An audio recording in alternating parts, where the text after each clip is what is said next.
Alright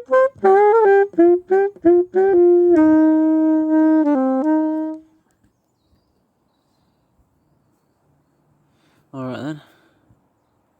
Hello. Not done a video for a second, but yeah, for various reasons, but to ease myself back into it, I thought I'd try and do like a bit more of a reflective video. It's summertime. I've not got a lot to do, to be fair, so I'm feeling a bit sentimental, whatever. So I thought I'd reflect on the quality of my own thought throughout like the past better part of a year, basically. And for me, I don't know about you, but going on train journeys and stuff, that's always the best, well, one of the best times to be to let your mind go for a bit and actually have some proper philosophical thoughts. And I just thought I'd recount some of those. So yeah, I went on a train journey around Christmas time last year, and yeah, I won't read out what I've written, but it was just the point I'm trying to get across to you is that it was just cringe. Okay, I was still, yeah. So, okay, just cast your mind back to Christmas time.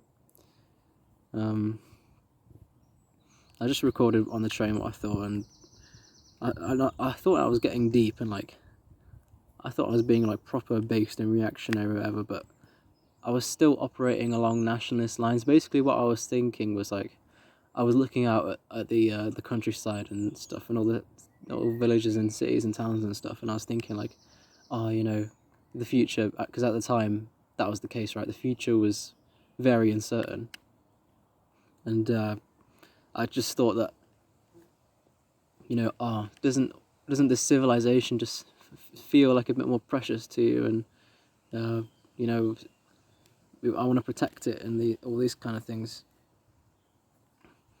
and yeah, and I was just thinking like, all the things that made the society great, and I was thanking liberalism and stuff. Yeah,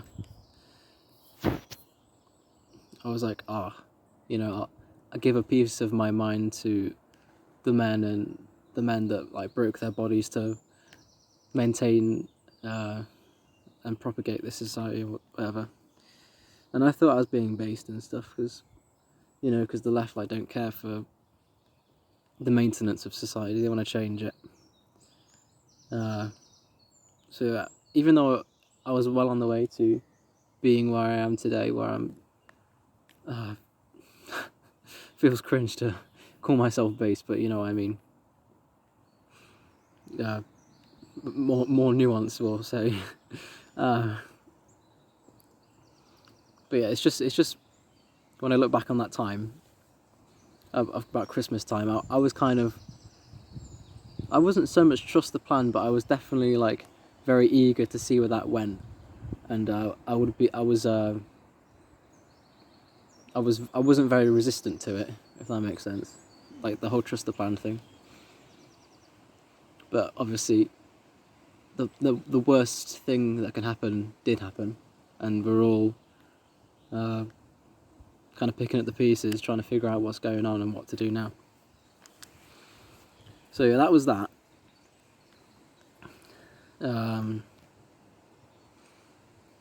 This is like opposed to another train journey I did more recently, and I think I'll read some of this out to you. And this next bit's like a continuation of my conservatism and weakness video, if you ever watched that. I was thinking about, so yeah, I remember before, like a running theme in my thought my whole life was like, oh, I don't want to be forgotten. Like, I want to be remembered as after I'm gone, like as long as possible. That would be fantastic. And my original plan for that was to become like a billionaire and then leave money to my future descendants or whatever. But obviously, I don't know about that anymore. Unless inflation comes around, then I might be a billionaire. But you know, after a certain amount of time, you will be forgotten, and that is certain. And I kind of weaved in this idea of you as an individual, you will be forgotten, but it is the conservative way to embody the traditions of the people who came before you, and in that way, if you embody those traditions and you pass them on, that is one way you will be remembered in a way. And I gave the example of a wave or a tsunami or something, and you know, because the way a wave works, right, the physical location of the water molecules, they don't actually change. They go up and down, but it's not like the water is moving. It's the energy that is transferred via the molecules through the water that's actually moving, if that makes sense. And I was relating it to that. Like, the water molecules are interchangeable, but the energy is what matters, and it passes on. You know, the only connection to the individual molecules is that they either did, or will have the embody the energy of the wave, right? And hopefully the wave goes on forever. Bit of a black pill that our traditions and things have just been crushed. And so this is another thing, actually. Like, there's a debate between people who want to return to tradition or whatever, and then the people who say that, and I guess I'm one of those people who would argue that maybe perhaps the old traditions are kind of gone in a way, because once the chain's been broken, it can't be, you can't just go back to it, and you've got to go on and do something new. And to kind of to enforce tradition in that way, the point is that it's not organic, it's manufactured in a way. If the state is inducing tradition onto the rest of society, it's not. You get what I mean. The point is that tradition is organic, and it needs to take time to develop and manifest, and that's not going to happen if we've suddenly vote to return to tradition. Because especially as more generations come through, like mine, I'm a young'un. My generation on the traditions front is absolutely gone. Like, that is a broken link in the chain that cannot be fixed without a lot of time. So there you go. So yeah, I just feel like the quality of my own thought is picking up. This yeah, I'm happy with that. Another one then, just quickly. I've been So yeah, another thought I had was there was this fine woman who was sitting near me on the train. This was Edinburgh to the Midlands, so via Newcastle. Very, very good train journey.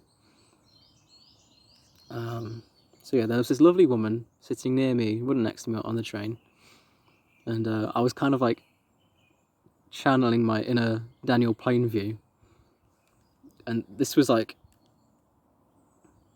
just it was simultaneously shocking, but also completely unsurprising to me. And it was so yeah, I'm just minding my own business, and across the aisle is this obese, she was obese, perhaps late 20s, very poorly dressed, not very classy at all, and she's rustling packets of crisps and other things, and she's being frustratingly loud as well. She's video calling someone, and she's swearing a lot, and so that was on my right, and on my left, looking out the side of the window, was a field of sheep, and I was in my head I was I can't tell the difference. it's like I can't tell the difference anymore. Obviously, one's a human and one's a load of sheep, but spiritually, they kind of inhabit a similar level in my mind, right? And yeah, it was just like I was just staring at like the archetypal, the stereotypical globo homo zombie that we like to joke about in our circles. It was just good. It was just extremely sad, but good. And the thing is, like, I don't even hate her. I've got no negative feelings towards this woman as well, because it's just like you are what you are. Like you've kind of fulfilled your purpose in that way. Yeah, I don't know. I just no, there's no hate towards this woman. She's doing whatever she wants to do. That's fine. But yeah, it was just funny to me that was going on. But yeah, the English people. We used to be God's chosen people, you know. And in that moment on the train, I was thinking like, oh, I am a man amongst the ruins right now. The twisted and perverted ruins, you know. And don't ever forget where we are right now. The kind of putrid and disgraceful world we fell into. You've got to shield your soul, shield your soul from this stuff, and as if your life depends on it as well, because it will break your soul no matter if you're not prepared for it. You know, I'm 50-50 on that front as well. But yeah, there you go. That's that. So yeah, I've just been formulating my own elitist sentiment, and just a funny thing. I guess this video is over now, isn't it? Yeah, it is. So yeah, just easing myself back into making videos. I'm going to do another one after this. So yeah. Right then. That is all, guys. Carry on.